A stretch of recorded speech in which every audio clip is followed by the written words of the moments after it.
We've reached the summer break, and once again it's time to rank the drivers based on their performance through the first half of the 2023 season. There has been a driver who's performed so poorly that they've been dropped from the grid already, and others that are dominating the World Championship and are simply unstoppable. But how do they rank? Let's have a look. My name's Andy, and this is Behind the Drive.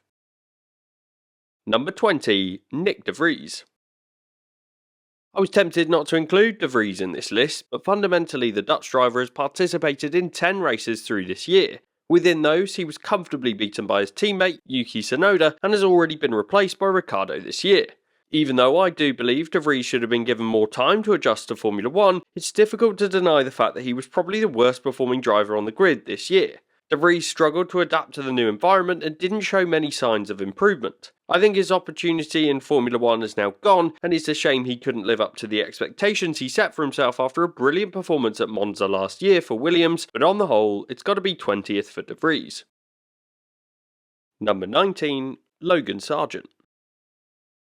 It's another rookie driver in 19th for me, as Sergeant is another driver that's underperforming relative to his teammate. The Williams car has developed through this season, and while Sargent has been showing signs of improvement, Alex Albon has scored 11 points and the American driver is yet to score. Coming into this season, many people believe Sargent would have benefited from having a second full year in Formula 2. He performed so excellently in that category last year to finish 4th, but was still relatively inexperienced coming into this season.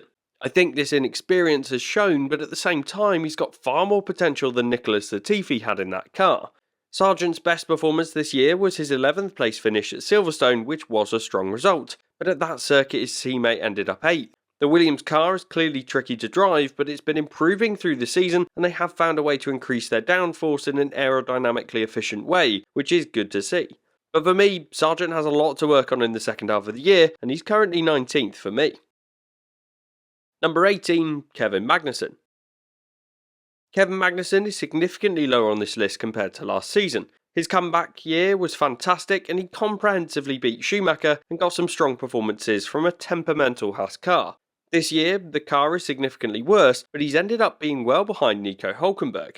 Admittedly, Magnuson has been in the top 10 finishing positions twice, whereas Hulkenberg has only been in there once. But when you add in sprint events, the German driver has scored 9 points to Magnussen's 2. This difference put his seat under threat earlier this year, as the team gave Magnuson a few races to prove his abilities and ensure he could extend his contract for next season. For me, Magnuson definitely deserves an extension to his contract for at least 2024, but this is not necessarily a guarantee going into the second half of the year. Right now though, Magnuson still has a point to prove when it comes to his second half. Number 17, Lance Stroll.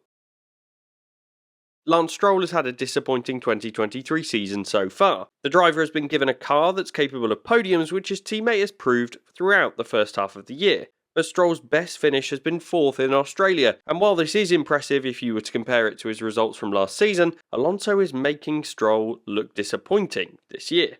Stroll has been given the backing and support from his teammates, but I question whether he would have had the same support if they were challenging for the World Championship. Stroll is in a unique position where his seat in the team is unlikely to be challenged, but I thought Eddie Jordan recently made an excellent point on his podcast, which is related to the sponsors and whether they'll be happy to see one car so far ahead of the other each weekend. This pressure could be interesting to manage for the team if it comes to it, but what we know for sure is that Lance Stroll needs to improve for the second half. Number 16, Valtteri Bottas. Last year, Valtteri Bottas did very well in the Alfa Romeo team. He reinvented himself in the sport after being dropped by Mercedes. In that setup, he was clearly the team leader and was getting the most out of a car that could occasionally be part of the midfield fight. But in 2023, this seems to have changed. The Alfa Romeo car is significantly worse than last year's, and so far Bottas is 15th in the championship on just 5 points. This is disappointing, and it's perhaps difficult to identify how well the driver's performing given the Alfa Romeo car, but certainly relative to his teammate, Bottas seems to have fallen back. Number 15, Zhou Guanyu. And speaking of the Alfa Romeo driver pairing, I've put Zhou Guanyu at 15th. I think Zhou has improved from his first year to the second, and he's scored 2-point scoring finishes this year so far. We must also recognise his brilliant qualifying in Hungary to start 5th in that race, and sure, an issue meant he was slow off the line and then ended up causing damage to other cars and dropped back from there, but that was a strong performance from the Chinese driver in a car that seems to be a tricky one to drive. For me, Zhou has made strong progress, and to be just 1 point behind Bottas to this point in the year has been impressive. It's difficult to know how much he's struggled with the poor car, but by direct comparison to his teammate he's certainly improved, but not enough to be above 15th in this list in my opinion. Number 14, Nico Hulkenberg. Hulkenberg takes 14th for me, and while he's come into the Haas team and has comfortably beaten Magnuson, it is really just his 7th place finish in Australia that has put him significantly higher than the Danish driver in the championship standings. In fact, it's only that result and a 6th position in the Austria Sprint that has given him points this year, and the race in Australia was a chaotic one. Having said this, Hulkenberg has beaten Magnuson in all stats throughout the year so far, from average starting position to average race finish position. I think Hulkenberg has proved why Haas made a good decision to bring him back into the sport, and while the car seems to be a step worse than the car from last year, Hulkenberg has been making the most of it so far. Number 13, Sergio Perez. I've got Sergio Perez in 13th, and considering there have been only 2 drivers to win races this season, and Perez is one of them, this perhaps seems harsh. After 4 races of this year, where Verstappen and Perez had 2 wins apiece, there was talk of the championship actually being competitive. But since that point, Perez has struggled. His run of 5 races in a row without a Q3 performance between Monaco and Britain was shocking, considering just how good the Red Bull car has been in 2023. It seemed like Perez lost his confidence through this year with these disappointing performances, and as a result he's now 125 points behind his teammate and is now potentially even under threat from drivers in the other teams. Realistically, Perez should comfortably finish second in this championship and should be far closer to Verstappen, but he's been disappointing this year and his seat is also arguably under threat from Daniel Ricciardo. So for me, Perez can't be higher than 13th position. Number 12, Pierre Gasly. Pierre Gasly's season is all about proving himself outside of the Red Bull setup. He's moved to Alpine, which is a team that's going through a turbulent time generally with the loss of a CEO, sporting director and team principal in the last few months. For me, Gasly has been good, but not great. Some highlights include his 3rd place finish in the Belgian sprint and his fairly consistent point scoring finishes before the McLaren improvements made scoring points significantly harder for Alpine. Gasly is well behind his teammate though due to Ocon's surprise podium finish at Monaco, and really in terms of average finishing position and average qualifying position, Gasly is a couple of places behind Ocon. There will be some time needed for Gasly to adjust to his new environment, and so I would expect him to start to close that gap to Ocon through the second half of the year, but on the whole, I think Gasly's 12th so far this season. Number 11, Yuki Tsunoda. Yuki Tsunoda seems to have had a breakout season in 2023. He's taken on the team lead role at AlphaTauri and has stepped into the big shoes that Gasly left vacant. But while he has had 3 10th place finishes this year, there are questions over how competitive it really was against DeVries. The big test for Tsunoda is when he's going to be up against Ricciardo for the rest of the year. The fact that he beat Ricciardo and scored points in Belgium is a great sign that he's deserving of keeping that seat for next year, but these next 10 rounds will be the biggest test for the Japanese driver in his career and will determine his future in the sport. Before we get into the top 10 drivers this season so far, I want to take a moment to ask you to subscribe to Behind the Drive. Right now, 3/4 of you watching haven't yet hit that subscribe button. So, if you're enjoying the video and enjoying the content generally, then please do hit that subscribe button today. Number 10, George Russell. Russell's first year in a Mercedes was excellent. He achieved something that very few drivers have been able to, as he beat Lewis Hamilton over the course of a season. But this year, Russell has had 2 retirements, one through no fault of his own as he retired in Australia, and the other following a mistake in Canada as he hit the wall. So Russell has had some bad luck, but he's also been off the pace compared to Hamilton. He's behind in both qualifying and in the races, and it's not clear whether Hamilton has taken it up a level this year or if Russell has dropped back relative to his teammate this season. Either way, I think Russell needs to take it up a level going towards the rest of the year. Number 9, Carlos Sainz. I feel like Sainz is in a strange position in his career. He's got the move from McLaren to Ferrari, and the team got to a point where they were in the championship fight last season. But at the same time, Sainz seems to be rumoured to be looking outside of the Ferrari setup for his future, and in particular he's been linked with a move toward rejoining his old team boss at Audi.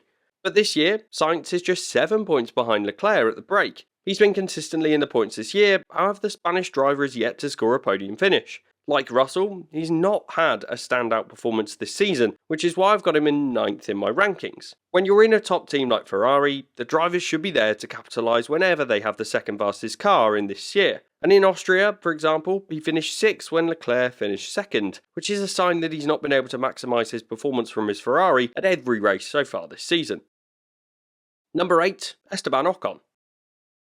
The highlight of Ocon's season is undoubtedly his 3rd place finish at Monaco. That surprise podium came as a result of a stellar qualifying performance as he took the 4th fastest time. The French driver then took 3rd on the grid and held on to that position despite some tricky conditions with the mid-race downpour. This result has contributed to most of his points so far this year, and he is in the strongest position of anyone outside the top 5 teams. Not only this, but Ocon has done well this year to beat Gasly. He seems to be in a great position in that team and is comfortable in the Alpine setup even if the rest of the team is struggling around him.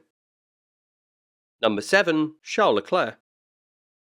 Leclerc has had a tough 2023 season. He's had some bad luck and Ferrari seem to be continuing to make poor strategy calls, but there's potentially light at the end of the tunnel for Leclerc. The Monegasque driver has just had one of his best results in the season in Belgium as he was the lead driver behind the Red Bulls. This is a strong place to be, and it shows that when the team offer him a car that's capable of achieving good points, he's there to extract the maximum from it. On the other hand, Leclerc has also been subject to some poor strategy calls from his team. He's becoming increasingly vocal on the radio, which I think is a great sign for his development as a driver. But at the same time, he's still a way back from the likes of Hamilton and Alonso, so I've got him 7th on this list.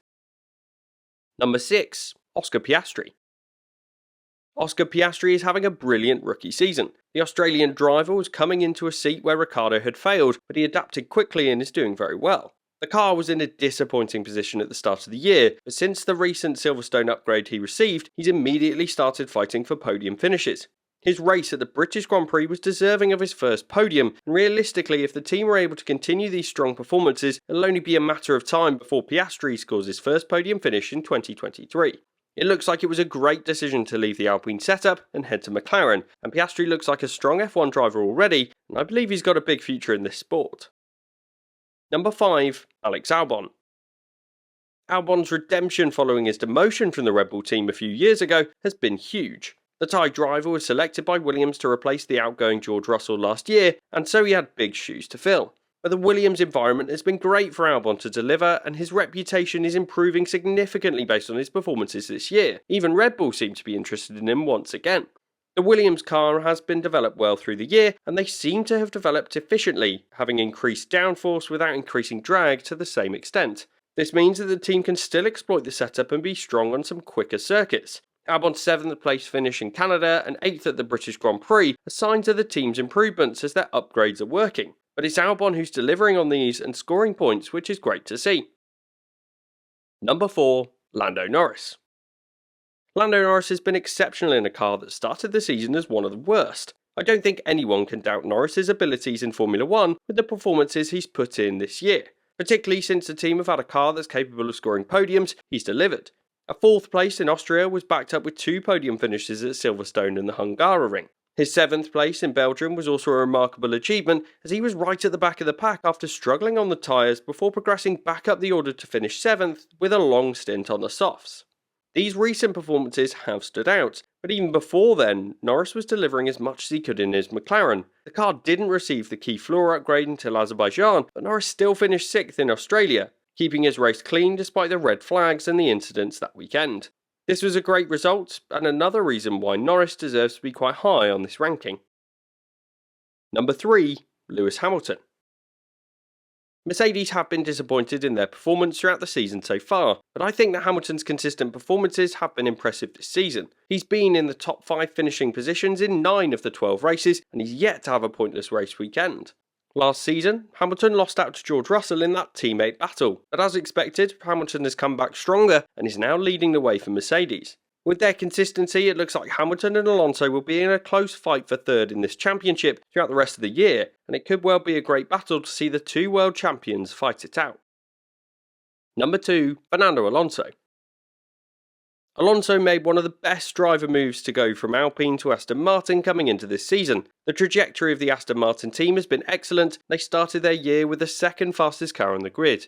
Alonso has done well to deliver into his 40s and is significantly ahead of his teammate in the standings. Right now, Alonso is on 149 points to Stroll's 47, and Alonso has taken 6 podium finishes to Stroll's 0. This is a complete teammate domination, and I think it's clear that Aston Martin made the right call by bringing the Spanish driver in to replace the outgoing Sebastian Vettel. It's impressive to see a 42-year-old fighting to come second in the championship, especially in a team that was 7th in the championship last year. It was a great move for the Spanish driver to get into the Aston Martin, and he's proved he's still capable of delivering in the sport, even at this older age. Number 1, Max Verstappen. And of course, it can be none other than Max Verstappen to top this list. Verstappen is perhaps having his finest season in the sport yet. He isn't making any mistakes, and he's operating in such a comfortable window to the extent that he clearly has significant capacity within the car when racing. Right now, Verstappen is on the brink of making history, and he's on 8 wins in a row, which is just 1 behind the record of 9 by former Red Bull driver Sebastian Vettel. It's a matter of when, not if, for Verstappen in this World Championship. What's scary is the fact that Verstappen is still improving in Formula 1, so I believe he has many more championships to come, and if you want to learn more about that, then watch this video next.